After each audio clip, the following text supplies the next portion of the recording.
السلام علیکم خواتین و حضرات، پچھلے ایپیسوڈ میں ہم نے دیکھا کہ رسول اللہ صلی اللہ علیہ وسلم کے وصال کے بعد امت مسلمہ ایک انتہائی نازک مرحلے سے گزر رہی تھی۔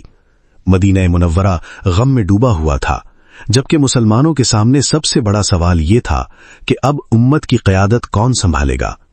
ہم نے یہ بھی جانا کہ کس طرح سقیفہ بنی ساعدہ میں باہمی مشاورت کے بعد حضرت ابوبکر صدیق رضی اللہ تعالی عنہ کو مسلمانوں کا پہلا خلیفہ منتخب کیا گیا، اور آپ نے اپنے پہلے تاریخی خطبے میں عدل، امانت، شورا اور جواب دہی جیسے عظیم اصولوں کا اعلان فرمایا۔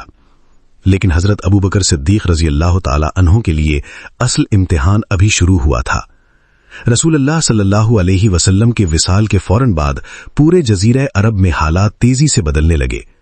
بعض قبائل اسلام سے پھر گئے، کچھ نے زکوٰۃ ادا کرنے سے انکار کر دیا، جبکہ مختلف جھوٹے مدعیان نبوت لوگوں کو گمراہ کرنے لگے۔ ایسا محسوس ہونے لگا جیسے نو قائم اسلامی ریاست ہر طرف سے خطرات میں گھر چکی ہو۔ آخر حضرت ابوبکر صدیق رضی اللہ تعالی عنہ نے ان فتنوں کا مقابلہ کیسے کیا؟ انہوں نے امت کو دوبارہ متحد کیسے کیا؟ اور وہ کون سے تاریخی فیصلے کیے جنہوں نے اسلام کی بنیادوں کو ہمیشہ کے لیے مضبوط کر دیا؟ آئیے آج کی اس ایمان افروز داستان کا آغاز کرتے ہیں۔ خلافت کے ابتدائی دنوں میں حالات اس قدر نازک تھے کہ بظاہر ایسا محسوس ہوتا تھا جیسے پورا جزیرہ عرب ایک بڑے بحران کی طرف بڑھ رہا ہو۔ بہت سے قبائل جنہوں نے رسول اللہ صلی اللہ علیہ وسلم کی زندگی میں اسلام قبول کیا تھا، آپ صلی اللہ علیہ وسلم کے وصال کے بعد کمزور پڑ گئے۔ بعض نے اسلام ہی چھوڑ دیا، بعض نے زکوٰۃ دینے سے انکار کر دیا، اور کچھ لوگوں نے جھوٹی نبوت کے دعوے کر کے قبائل کو اپنے گرد جمع کرنا شروع کر دیا۔ ایسے حالات میں بہت سے صحابہ اکرام رضی اللہ عنہم کی رائے یہ تھی کہ پہلے اندرونی حالات کو سنبھالا جائے، پھر دوسرے معاملات کی طرف توجہ دی جائے۔ لیکن حضرت ابوبکر صدیق رضی اللہ تعالی عنہ نے نہایت دور اندیشی کے ساتھ فیصلہ کیا کہ رسول اللہ صلی اللہ علیہ وسلم کے جس حکم پر عمل شروع ہو چکا تھا اسے کسی صورت مؤخر نہیں کیا جا سکتا۔ رسول اللہ صلی اللہ علیہ وسلم نے اپنی حیات مبارکہ کے آخری ایام میں حضرت اسامہ بن زید رضی اللہ تعالی عنہ کی قیادت میں ایک لشکر شام کی جانب روانہ کرنے کا حکم دیا تھا۔ ابھی یہ لشکر مکمل طور پر روانہ نہ ہو سکا تھا کہ رسول اللہ صلی اللہ علیہ وسلم کا وصال ہو گیا۔ جب بعض صحابہ نے عرض کیا کہ اس وقت مدینہ کے حالات غیر معمولی ہیں، اس لیے بہتر ہوگا کہ اس لشکر کی روانگی کچھ عرصہ مؤخر کر دی جائے، تو حضرت ابوبکر صدیق رضی اللہ تعالی عنہ نے نہایت مضبوط لہجے میں فرمایا کہ جس لشکر کو رسول اللہ صلی اللہ علیہ وسلم نے روانہ کرنے کا حکم دیا ہے، میں اسے ہرگز نہیں روک سکتا۔ چنانچہ آپ نے حضرت اسامہ بن زید رضی اللہ تعالی عنہ کو اسی منصب پر برقرار رکھا اور لشکر کو روانہ ہونے کا حکم دیا۔ حضرت ابوبکر صدیق رضی اللہ تعالی عنہ خود مدینہ سے باہر تک اس لشکر کو رخصت کرنے کے لیے پیدل تشریف لے گئے۔ حضرت اسامہ رضی اللہ تعالی عنہ نے عرض کیا کہ آپ بھی سواری پر تشریف فرما ہو جائیں یا مجھے بھی اترنے کی اجازت دے دیں، مگر حضرت ابوبکر رضی اللہ تعالی عنہ نے فرمایا، اللہ کی راہ میں اگر میرے قدموں پر کچھ گرد پڑ جائے تو یہ میرے لیے باعث سعادت ہے۔ رخصت کرتے وقت آپ نے اسلامی لشکر کو نہایت اہم ہدایات بھی دیں۔ آپ نے فرمایا، خیانت نہ کرنا، وعدہ خلافی نہ کرنا، کسی مقتول کے جسم کے اعضاء کو نقصان نہ پہنچانا، عورتوں، بچوں اور بوڑھوں کو قتل نہ کرنا، پھلدار درخت نہ کاٹنا، کھیتیوں کو نقصان نہ پہنچانا، اور صرف ضرورت کے مطابق ہی جانور ذبح کرنا۔ یہ وہ اصول تھے جنہوں نے اسلامی جنگی اخلاقیات کی بنیاد کو مزید واضح کیا۔ چند ہفتوں بعد حضرت اسامہ بن زید رضی اللہ تعالی عنہ کا لشکر کامیابی کے ساتھ مدینہ واپس لوٹا۔ اس مہم کی کامیابی نے نہ صرف مسلمانوں کے حوصلے بلند کیے بلکہ عرب کے قبائل پر بھی گہرا اثر ڈالا۔ انہیں یقین ہو گیا کہ مسلمانوں کی قیادت مضبوط ہاتھوں میں ہے اور اسلامی ریاست اپنی قوت برقرار رکھے ہوئے ہے۔ اس مہم کے بعد حضرت ابوبکر صدیق رضی اللہ تعالی عنہ نے ان فتنوں کی طرف پوری توجہ دی جو مختلف علاقوں میں سر اٹھا رہے تھے۔ رسول اللہ صلی اللہ علیہ وسلم کی زندگی ہی میں مسیلمہ کذاب نے نبوت کا جھوٹا دعویٰ کیا تھا، لیکن اس وقت اسے زیادہ کامیابی حاصل نہ ہو سکی۔ آپ صلی اللہ علیہ وسلم کے وصال کے بعد اس نے دوبارہ اپنے پیروکار جمع کرنا شروع کر دیے۔ اسی طرح طلحہ بن خویلد، اسود انسی اور چند دیگر افراد نے بھی نبوت کے جھوٹے دعوے کیے اور مختلف قبائل کو گمراہ کرنے لگے۔ یہ صرف چند افراد کا معاملہ نہیں تھا، بلکہ یہ اسلامی ریاست کے اتحاد اور عقیدے کے لیے ایک سنگین خطرہ بن چکا تھا۔ حضرت ابو بکر صدیق رضی اللہ تعالی عنہ نے فیصلہ کیا کہ اس فتنے کو مزید پھیلنے کا موقع نہیں دیا جائے گا۔ چنانچہ مختلف علاقوں کی طرف لشکر روانہ کیے گئے، جن کی قیادت تجربہ کار صحابہ اکرام رضی اللہ عنہم کے سپرد کی گئی۔ ان تمام مہمات میں حضرت خالد بن ولید رضی اللہ تعالیٰ عنہ نے غیر معمولی کردار ادا کیا۔ انہوں نے مختلف علاقوں میں بغاوتوں کا خاتمہ کیا اور جھوٹے مدعیان نبوت کی قوت کو کمزور کر دیا۔ اس کے بعد مسلمانوں اور مسیلمہ کذاب کے پیروکاروں کے درمیان یمامہ کے مقام پر ایک انتہائی سخت اور فیصلہ کن معرکہ پیش آیا، جو اسلامی تاریخ کی اہم جنگوں میں شمار ہوتا ہے۔ جنگ یمامہ نہایت سخت اور فیصلہ کن ثابت ہوئی۔ ابتدا میں مسلمانوں کو شدید مزاحمت کا سامنا کرنا پڑا، کیونکہ مسیلمہ کے پیروکار بڑی تعداد میں موجود تھے اور پوری شدت کے ساتھ لڑ رہے تھے، لیکن حضرت خالد بن ولید رضی اللہ تعالیٰ عنہ کی قیادت میں مسلمان ثابت قدم رہے اور بالآخر اللہ تعالیٰ نے انہیں فتح عطا فرمائی۔ اس جنگ میں مسیلمہ کذاب مارا گیا اور اس کے ساتھ ہی جھوٹی نبوت کا سب سے بڑا فتنہ اپنے انجام کو پہنچا۔ اس فتح نے اسلامی ریاست کو ایک بہت بڑے خطرے سے محفوظ کر دیا، تاہم اس کامیابی کی قیمت بھی بہت بھاری تھی۔ یمامہ کی اس جنگ میں صحابہ کرام رضی اللہ عنہم کی ایک بڑی تعداد شہید ہوئی، جن میں قرآن مجید کے بہت سے حافظ بھی شامل تھے۔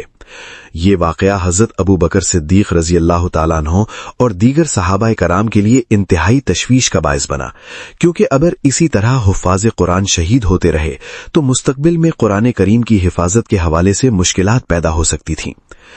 اسی دوران حضرت عمر بن خطاب رضی اللہ تعالیٰ عنہ حضرت ابو بکر صدیق رضی اللہ تعالیٰ عنہ کی خدمت میں حاضر ہوئے اور عرض کیا کہ قرآن مجید کو ایک جگہ جمع کر دیا جائے تاکہ وہ ہمیشہ کے لیے محفوظ رہے۔ ابتدا میں حضرت ابو بکر رضی اللہ تعالیٰ عنہ نے فرمایا کہ جس کام کو رسول اللہ صلی اللہ علیہ وسلم نے اپنی حیات مبارکہ میں اس صورت میں انجام نہیں دیا، میں اسے کیسے انجام دوں؟ لیکن جب حضرت عمر رضی اللہ تعالیٰ عنہ نے اس کی اہمیت اور ضرورت کو واضح کیا تو حضرت ابو بکر رضی اللہ تعالیٰ عنہ کا دل بھی اس رائے پر مطمئن ہو گیا۔ اس عظیم ذمہ داری کے لیے حضرت زید بن ثابت رضی اللہ تعالیٰ عنہ کا انتخاب کیا گیا، جو رسول اللہ صلی اللہ علیہ وسلم کے کاتب وحی بھی رہے تھے اور قرآن کریم کو پوری احتیاط کے ساتھ محفوظ رکھنے والوں میں شامل تھے۔ حضرت زید بن ثابت رضی اللہ تعالیٰ عنہ نے نہایت باریک بینی، تحقیق اور احتیاط کے ساتھ یہ کام انجام دیا۔ قرآن کریم کی ہر آیت کو تحریری شواہد اور متعدد حفاظ کی گواہی کی روشنی میں جمع کیا گیا تاکہ کسی قسم کی غلطی یا کمی کا کوئی امکان باقی نہ رہے۔ یوں پہلی مرتبہ قرآن مجید کو ایک منظم اور محفوظ مجموعے کی صورت میں جمع کیا گیا۔ بعد میں یہی محفوظ نسخہ حضرت عمر رضی اللہ تعالیٰ عنہ کے پاس رہا اور پھر حضرت حفصہ رضی اللہ تعالیٰ عنہ کے پاس محفوظ رہا، جس سے حضرت عثمان بن عفان رضی اللہ تعالیٰ عنہ کے دور میں مصاحف تیار کروا کر مختلف علاقوں میں بھیجے گئے۔ یہ حضرت ابو بکر صدیق رضی اللہ تعالیٰ عنہ کی خلافت کا ایسا عظیم کارنامہ تھا جس کی برکت سے قرآن مجید کی حفاظت کا انتظام مزید مضبوط اور منظم ہو گیا۔ دوسری جانب حضرت ابو بکر صدیق رضی اللہ تعالیٰ عنہ نے ان قبائل کے خلاف بھی فیصلہ کن اقدام کیا تھا جنہوں نے اسلام پر قائم رہتے ہوئے زکوٰۃ ادا کرنے سے انکار کر دیا تھا۔ بعض لوگوں کا خیال تھا کہ چونکہ وہ کلمہ پڑھتے ہیں اس لیے ان کے خلاف جنگ نہیں ہونی چاہیے، لیکن حضرت ابو بکر صدیق رضی اللہ تعالیٰ عنہ نے نہایت واضح اور دو ٹوک موقف اختیار کیا۔ آپ نے فرمایا کہ اگر کوئی شخص رسول اللہ صلی اللہ علیہ وسلم کے زمانے میں زکوٰۃ کے طور پر جو چیز ادا کرتا تھا اب اس سے بھی انکار کرے گا تو میں اس کے خلاف بھی اسی طرح اقدام کروں گا، کیونکہ زکوٰۃ اسلام کے بنیادی ارکان میں سے ایک ہے اور اس سے دستبردار ہونا امت کے نظام کو کمزور کرنے کے مترادف ہے۔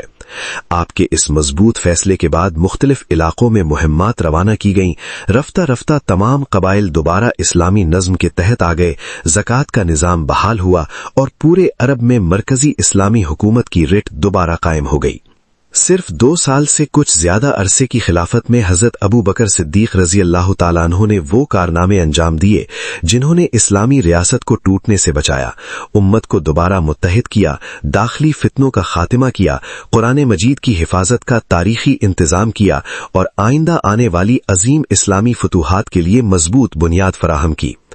یہی وجہ ہے کہ اسلامی تاریخ میں حضرت ابو بکر صدیق رضی اللہ تعالیٰ عنہ کا دور خلافت استقامت، حکمت، عدل، قربانی اور بے مثال قیادت کی روشن مثال کے طور پر ہمیشہ یاد رکھا جاتا ہے۔ ان تمام عظیم کارناموں کے باوجود حضرت ابو بکر صدیق رضی اللہ تعالیٰ عنہ کی زندگی نہایت سادہ اور زاہدانہ رہی۔ خلافت جیسے عظیم منصب پر فائز ہونے کے بعد بھی آپ کے طرز زندگی میں تکلف یا دنیا طلبی کا کوئی رنگ نظر نہیں آتا تھا۔ بیعت کے اگلے ہی دن آپ حسب معمول کپڑے تجارت کے لیے لے کر بازار کی طرف روانہ ہوئے۔ راستے میں حضرت عمر بن خطاب رضی اللہ تعالیٰ عنہ کی ملاقات ہوئی۔ انہوں نے عرض کیا، اے خلیفہ رسول، اب آپ پوری امت کے معاملات کے ذمہ دار ہیں، اس لیے تجارت میں وقت صرف کرنا مناسب نہیں۔ حضرت ابو بکر رضی اللہ تعالیٰ عنہ نے فرمایا کہ اگر میں تجارت بھی نہ کروں تو اپنے گھر والوں کی ضروریات کیسے پوری کروں؟ اس کے بعد صحابہ کرام نے باہمی مشورے سے بیت المال سے آپ کے لیے اتنا وظیفہ مقرر کیا جو صرف بنیادی ضروریات پوری کرنے کے لیے کافی تھا۔ آپ نے کبھی اس سے زیادہ لینے کی خواہش ظاہر نہیں کی اور نہ ہی خلافت کو ذاتی آسائش کا ذریعہ بنایا۔ آپ بیت المال کو مسلمانوں کی امانت سمجھتے تھے۔ جو مال آتا اسے مستحقین، مساکین اور مسلمانوں کی ضروریات پر خرچ کر دیا جاتا۔ آپ اس بات کا خاص خیال رکھتے کہ بیت المال میں غیر ضروری دولت جمع نہ ہونے پائے، بلکہ وہ عوام کی فلاح و بہبود پر صرف ہو۔ حضرت ابو بکر صدیق رضی اللہ تعالی عنہ کی دیانت کا اندازہ اس واقعے سے بھی ہوتا ہے کہ اپنی وفات کے وقت آپ نے اپنے اہل خانہ کو وصیت فرمائی کہ اگر بیت المال کی کوئی چیز میرے استعمال میں رہی ہو تو وہ واپس کر دی جائے۔ آپ نہیں چاہتے تھے کہ مسلمانوں کی امانت میں ذرہ برابر بھی کسی قسم کا شبہہ باقی رہے۔ خلافت کے دوران آپ کی پوری توجہ اللہ تعالی کی رضا، عدل کے قیام اور امت کی خدمت پر مرکوز رہی۔ فیصلے کرتے وقت نہ رشتہ داری دیکھی جاتی تھی، نہ ذاتی مفاد، بلکہ ہر معاملے میں قرآن کریم، سنت رسول صلی اللہ علیہ وسلم اور صحابہ کرام کی مشاورت کو بنیاد بنایا جاتا تھا۔ اگر کسی مسئلے کا حکم قرآن مجید میں موجود ہوتا تو اسی کے مطابق فیصلہ فرمایا جاتا۔ اگر وہاں واضح رہنمائی نہ ملتی تو رسول اللہ صلی اللہ علیہ وسلم کی سنت کو دیکھا جاتا، اور اگر اس بارے میں بھی کوئی واضح روایت موجود نہ ہوتی تو اہل علم صحابہ کرام سے مشورہ کر کے فیصلہ کیا جاتا۔ یہی طرز عمل بعد میں اسلامی نظام شورا کی مضبوط بنیاد بنا۔ خلافت کے تقریباً 2 سال 3 ماہ اور چند دن گزرنے کے بعد حضرت ابوبکر صدیق رضی اللہ تعالی عنہ بیمار ہوئے۔ بیماری کے دوران بھی آپ کی سب سے بڑی فکر امت مسلمہ کا مستقبل تھا۔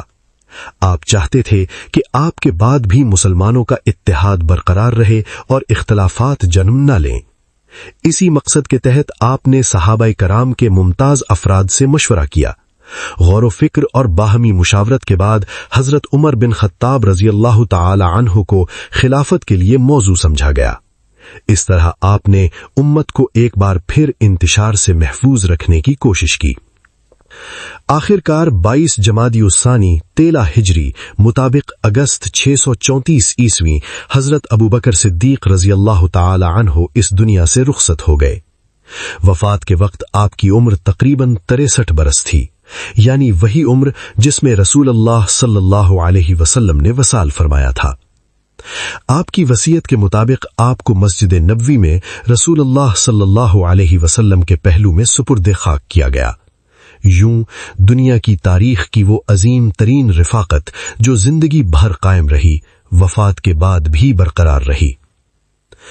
حضرت ابوبکر صدیق رضی اللہ تعالی عنہ کی خلافت اگرچہ مدت کے اعتبار سے مختصر تھی، لیکن اثرات کے اعتبار سے نہایت عظیم تھی۔ اگر اس نازک دور میں آپ جیسی ثابت قدم، با حکمت اور با اخلاص قیادت امت کو میسر نہ آتی تو شاید اسلامی تاریخ کا رخ مختلف ہوتا۔ آپ نے امت کو متحد رکھا، داخلی فتنوں کو ختم کیا، زکوٰۃ کے نظام کو محفوظ بنایا، جھوٹے مدعیان نبوت کا خاتمہ کیا، قرآن مجید کی تدوین کا تاریخی کام شروع کروایا اور آنے والی اسلامی فتوحات کے لیے مضبوط بنیاد فراہم کی۔ اسی لیے تاریخ اسلام میں حضرت ابوبکر صدیق رضی اللہ تعالی عنہ کو صرف پہلے خلیفہ ہی نہیں بلکہ ثبات، صداقت، ایثار، عدل اور بے مثال قیادت کی علامت کے طور پر ہمیشہ یاد کیا جاتا ہے۔